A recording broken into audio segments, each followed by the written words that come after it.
माँ, आपने मुझे बताया नहीं। मैंने जब से होश संभाला है आपको और खुद को लंगड़ा पाया है। हम दोनों एक पैर से लंगड़े क्यों हैं? मेरे बच्चे, तुम मुझसे ये बात मत पूछो। क्यों छिपा रही हो इससे? कुछ ही दिनों में ये भी मेरा शिकार होने वाला है, जैसे इसका बाप हुआ था। अपाहिज हिरनी और दयालु जलपरी। एक जंगल में मिनकी हिरनी और मोटू हिरन का जोड़ा रहता था। आज ये दोनों बहुत खुश थे क्योंकि आज मिनकी हिरनी ने एक बच्चे को जन्म दिया था। सभी जानवर उनके आसपास जमा होकर अपना सहयोग देकर उनकी खुशी को दोगुना कर रहे थे। मिनकी हिरनी, तुम्हारा बच्चा भी तुम्हारी ही तरह दौड़ने में सबसे आगे रहेगा। हम सबकी दुआएं इसके साथ है। तभी शेर सिंह की आवाज सुनकर सभी जानवर एकदम से डर गए। रुको रुको, पिक्चर अभी बाकी है मेरे दोस्त। शेर सिंह मोटू हिरन के करीब आकर बोला, आज बुधवार है। आज के दिन मुझे हिरन का मांस खाने का मन होता है। ये पता होने के बावजूद मोंटू हिरन, तुम मेरे पास क्यों नहीं आए? आज का दिन हमारे लिए खुशी का दिन है, हमें परेशान मत करो। हम जानवर तुमसे डरते हैं, इसका मतलब ये नहीं कि तुम कुछ भी करते रहोगे। हमारे जंगल का राजा शेर खान था, जिसे शिकारी की गाड़ी उठा ले गई। उसके पीठ पीछे तुम्हारा कोई हक नहीं बनता कि तुम हम पर राज करो। एक मामूली हिरनी होकर इतना दुस्साहस! अब देखो मैं क्या करता हूँ। अब तक तो मैं केवल मोंटू हिरन को ही मारने वाला था, लेकिन अब मैं कहता हूँ कि तुम्हारा पूरा परिवार मेरा शिकार होगा। ये कहकर शेर सिंह ने हिरनी के सामने ही उसके पति मोटू हिरन को मार डाला। उसका खून होते देखकर सभी जानवर डर गए और वो बेचारी सदमे में चली गई। तूने ये ठीक नहीं किया सालिम, भगवान तुझसे इसका बदला जरूर लेगा। भगवान का तो पता नहीं, लेकिन मैं अपने अपमान का बदला जरूर लूंगा। शेर ने आगे बढ़कर पहले मिनकी हिरनी के घुटनों पर मुंह मारा और फिर उसके नवजात बच्चे पर। उन दोनों के घुटने पर गहरा घाव बन गया। मेरे बच्चे की टांग! सभी जानवर वहीं खड़े थे, लेकिन शेर सिंह से कुछ कहने की कोई हिम्मत नहीं कर पा रहा था। ऐसे क्यों चीख रहे हो? अभी तो केवल तुम दोनों को लंगड़ा किया है, जिससे कि तुमको याद रहे कि एक दिन तुमने शेर सिंह के साथ दुस्साहस किया था। याद रखना, जब तुम्हारा बच्चा 2 महीने का हो जाएगा, तभी तुम्हारे सामने मैं इसका शिकार करूंगा, जैसे तुम्हारे पति का किया है। ये कहकर शेर सिंह वहाँ से चला गया। मिनकी हिरनी अपने दर्द पर ध्यान न देते हुए अपने मरे हुए पति की लाश और अपने घायल बच्चे का भविष्य खतरे में देखकर लगातार आंसू बहा रही थी। सुबह होने पर मिनकी हिरनी की आंख खुली तो उसने अपने बच्चे मुन्नू को जागा हुआ पाया। उसका चेहरा उतरा हुआ था। लगता है इसको भूख लग रही है। वो बेचारी बड़ी मुश्किल से खड़ी हुई और लंगड़ाते हुए खाना तलाशने निकल गई। काफी ढूंढने पर उसे हरी हरी घास नजर आई तो उसके चेहरे की परेशानी थोड़ी हल्की हुई। चलो घास तो मिली, अब बस इसको मुन्नू को खिला दूंगी। उसने घास को तोड़ा और अपने मुंह में दबाकर अपने घर की तरफ बढ़ गई। उसने मुन्नू के सामने घास रखी तो वो उसे मजे से खाने लगा, जिसे देखकर मिनकी हिरनी को राहत मिली। उसका जीवन बहुत ही मुश्किल था, लेकिन फिर भी उसने मुन्नू की परवरिश कमर तोड़ मेहनत के साथ की। अब वो थोड़ा बड़ा हो गया था, लेकिन चलने में एक पैर से लंगड़ा रहा था। उसे देख हिरनी माँ को बहुत दुख होता था, लेकिन वो कुछ कर नहीं सकती थी।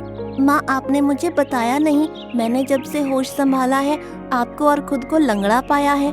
हम दोनों एक पैर से लंगड़े क्यों हैं? मेरे बच्चे, तुम मुझसे ये बात मत पूछो। क्यों छिपा रही हो इससे? कुछ ही दिनों में ये भी मेरा शिकार होने वाला है, जैसे इसका बाप हुआ था। ये बात सुनते ही मिनकी हिरनी डर गई और अपने बच्चे के करीब चली गई। शेर सिंह भी शैतानी अंदाज में हंसता हुआ वहाँ से चला गया। माँ, ये शेर कौन था और ये ऐसी बातें क्यों कर रहा था? तुम डरो मत मेरे बच्चे, मेरे जिंदा रहते तुमको कुछ नहीं होगा। हिरनी माँ अब मन ही मन सोच रही थी कि 10 दिन बाद उसका बच्चा 2 महीने का होने वाला है। आखिर वो उसको शेर सिंह से कैसे बचाएगी? इसी सोच में 10 दिन भी बहुत जल्दी गुजर गए। आज सुबह होते ही मिनकी हिरनी के दिल में अजीब सा डर उभर आया। उसने एक बार अपने सोते हुए बच्चे को देखा। मुझे माफ कर देना मुन्नू बेटा, मुझे अब जाना ही होगा। ये कहकर वो तालाब के पास गई और किनारे पर खड़े होकर बोली, हे भगवान, मैंने अपनी आंखों के सामने अपने पति को मरते हुए देखा और अब अपने बच्चे को मरता हुआ नहीं देख सकती, इसलिए उससे पहले मैं खुद अपने आप को खत्म कर दूंगी। मैं पानी में डूबकर अभी आत्महत्या कर लूंगी। तभी पानी में कुछ हलचल सी हुई और एक जल परी पानी के ऊपर आ गई, जिसके हाथ में एक छड़ी थी। अरे तुम कौन हो? मैं जल परी हूँ और मेरे अंदर अपार शक्तियाँ हैं। मिनकी हिरनी, मैंने तुम्हारी सारी बात सुन ली है और अब मैं तुम्हारी परेशानी का हल जरूर निकालूंगी। लेकिन कैसे? जल परी ने अपनी छड़ी को मिनकी हिरनी के ऊपर घुमाया तो उसका पैर एकदम ठीक हो गया। अरे मेरा पैर तो अब ठीक हो गया। तो फिर तुम खुश नहीं हो? मेरे बच्चे की जान जाने वाली है, भला मैं कैसे खुश हो सकती हूँ?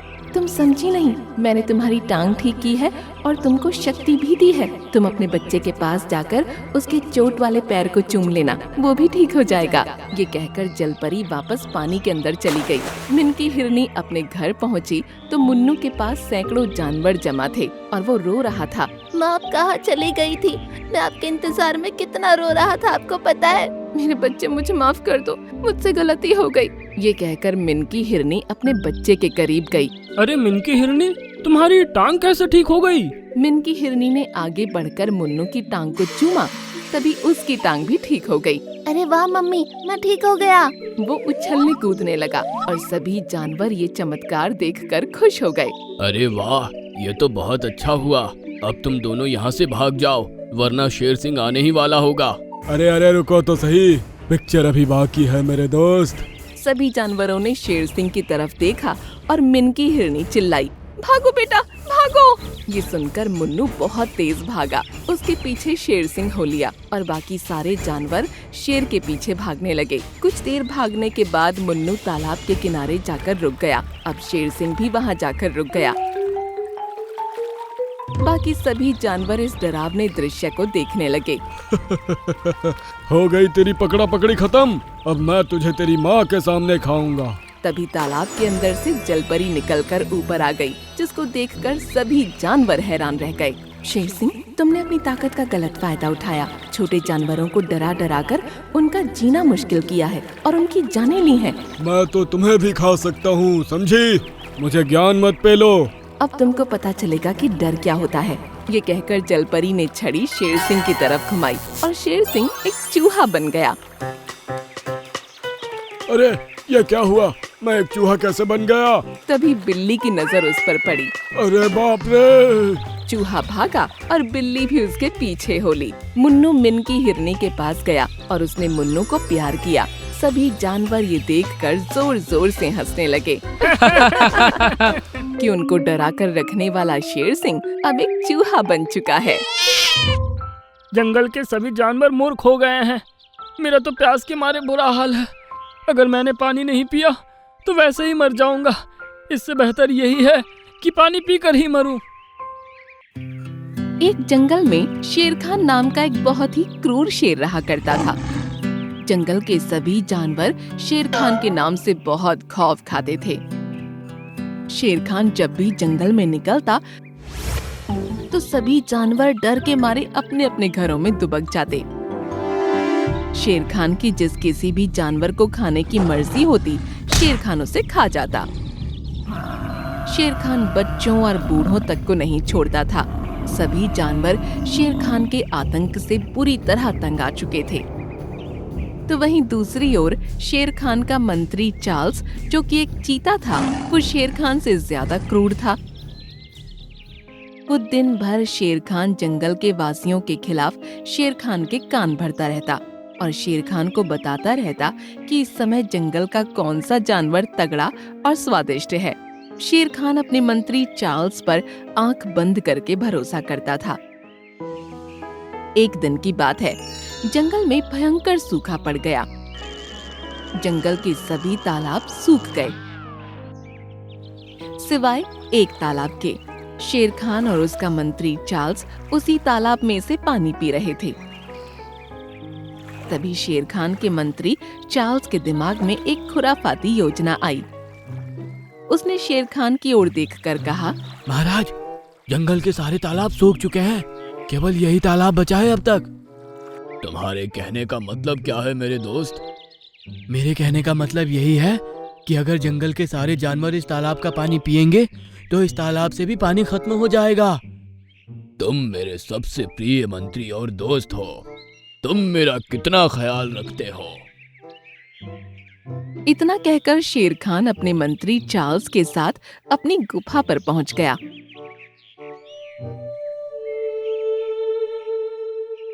और उसने सारे जंगल में ऐलान करवा दिया कि अब से जंगल का कोई भी जानवर उस तालाब में जाकर पानी नहीं पिएगा। अगर कोई भी जानवर तालाब में पानी पीता हुआ पकड़ा गया तो वो उसी वक्त मार दिया जाएगा। शेर खान के इस फैसले से जंगल के जानवरों में खलबली मच गई, मगर किसी में इतनी हिम्मत नहीं थी कि वो इस फैसले के खिलाफ बगावत कर सके, क्योंकि शेर खान और चार्ल्स की जोड़ी बहुत ताकतवर थी। कुछ ही दिनों में जंगल के जानवर प्यास की वजह से इधर-उधर तड़पने लगे। कुछ समय बाद जंगल के सभी जानवर एक जगह जमा हुए।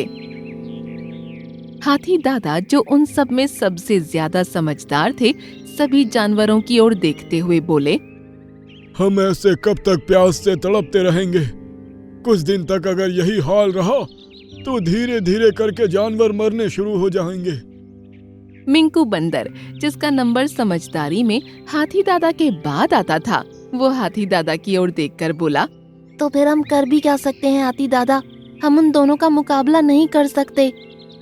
मेरा ख्याल है कि हम सबको जंगल छोड़कर यहाँ से चले जाना चाहिए। मैं दूसरे जंगल में भी आता जाता रहता हूँ।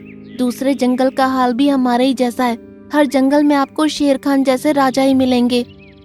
मिंकू बंदर की बात सुनकर हाथी दादा मायूस होकर बैठ गए और वहां बैठे हुए सभी जानवर निराश होकर अपने अपने घर चले गए। कुछ समय ऐसे ही बीत गया। उसी जंगल में हैरी और एडवर्ड नाम के 2 हिरण भाई रहा करते थे। हैरी हिरण एडवर्ड हिरण से उम्र में बड़ा था। एक दिन की बात है, हैरी हिरण गहरी नींद सो रहा था और एडवर्ड हिरण का प्यास के कारण बुरा हाल था।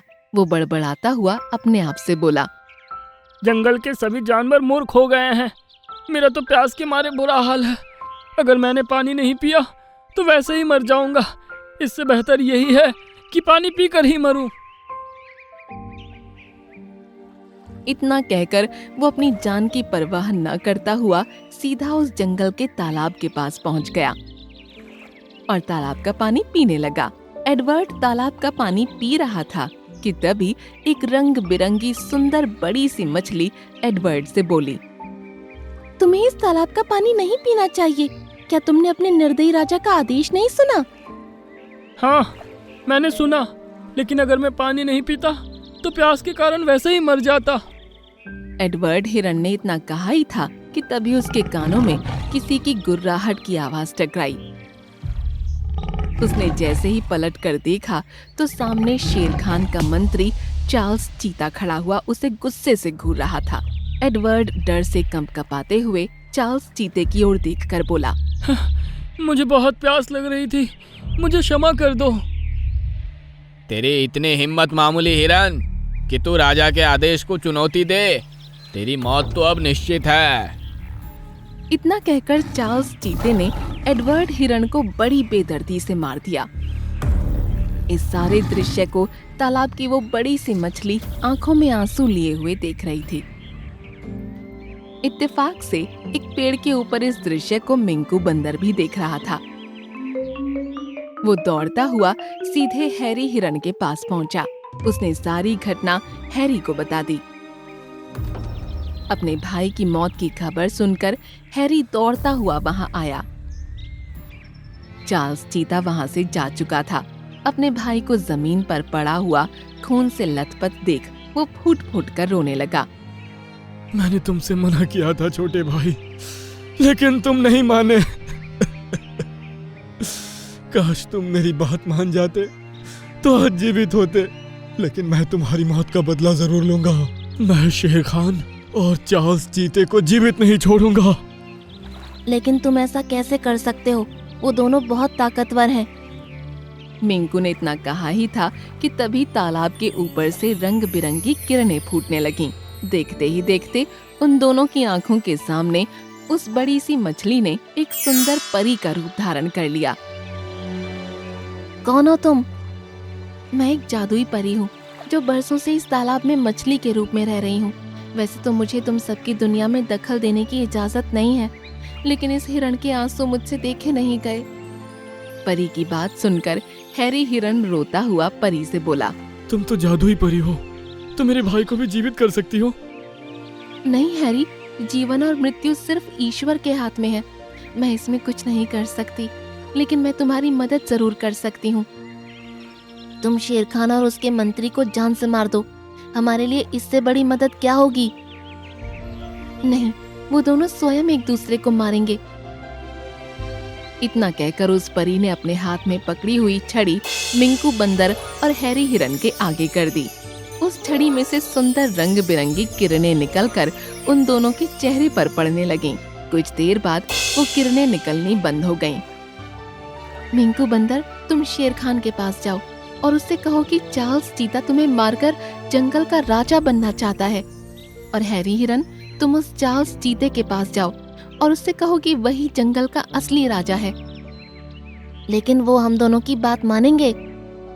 मैंने तुम दोनों के शरीर में जादुई शक्तियां डाल दी हैं।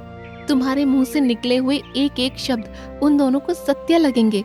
इस जादू का असर कुछ ही देर तक रहेगा, इसलिए काम तुम्हें जल्द करना होगा। हैरी हिरन और मिंकू बंदर दौड़ते हुए चार्ल्स चीते और शेर खान के पास पहुंचकर एक दूसरे के खिलाफ उन्हें भड़काने लगे। उनके मुंह से निकले हुए एक एक शब्द चार्ल्स चीते और शेर खान को सच लगने लगे। वो दोनों क्रोधित होकर आमने सामने आ गए। मैंने तुझे इस जंगल का मंत्री बनाया और तू मुझे मारकर इस जंगल का राजा बनना चाहता है। तूने मुझे इस जंगल का मंत्री बनाकर कोई एहसान नहीं किया। मैं एक ताकतवर चीता हूँ। मैं तुझसे बेहतर इस जंगल को चला सकता हूँ। तो फिर ठीक है, इस लड़ाई में हम दोनों में जो भी जीवित बचेगा वही जंगल में हुकूमत करेगा। इतना कहकर शेर खान ने चार्ल्स चीते के ऊपर हमला कर दिया। चार्ल्स चीता और शेर खान बुरी तरह से लड़ने लगे। कुछ ही देर में उन दोनों ने एक दूसरे को बुरी तरह से घायल कर दिया और जमीन पर गिरकर तड़प तड़प कर मर गए। उनके मरते ही जंगल में खुशी का माहौल छा गया। जंगल के सभी जानवर बहुत खुश थे कि आखिरकार उन्हें दो निर्दयी शासकों से मुक्ति मिली। मिंकू बंदर और हैरी हिरन ने सारे जानवरों को बता दिया कि उनकी मदद तालाब में रह रही एक परी ने की है। सारे जानवर खुश होते हुए उस तालाब के पास पहुंच गए, जहां पर परी शायद उनका ही इंतजार कर रही थी। वो परी जानवरों की ओर देखकर बोली, अब मेरा भेद खुल चुका है, इसलिए अब मुझे यहाँ से जाना होगा। तुम हमें छोड़कर मत जाओ, तुमने हमारी मदद की है। नहीं, अब मैं यहाँ पर चाहकर भी नहीं रह सकती। तुम सब हमेशा एक बात याद रखना, कभी भी मुसीबत से घबराना मत। अगर तुम एक साथ होकर अपने दिमाग की शक्ति का इस्तेमाल करोगे तो बड़ी से बड़ी मुसीबत का सामना कर सकते हो। इतना कहकर वो परी गायब हो गई और जंगल के सभी जानवर खुशी खुशी जंगल में रहने लगे।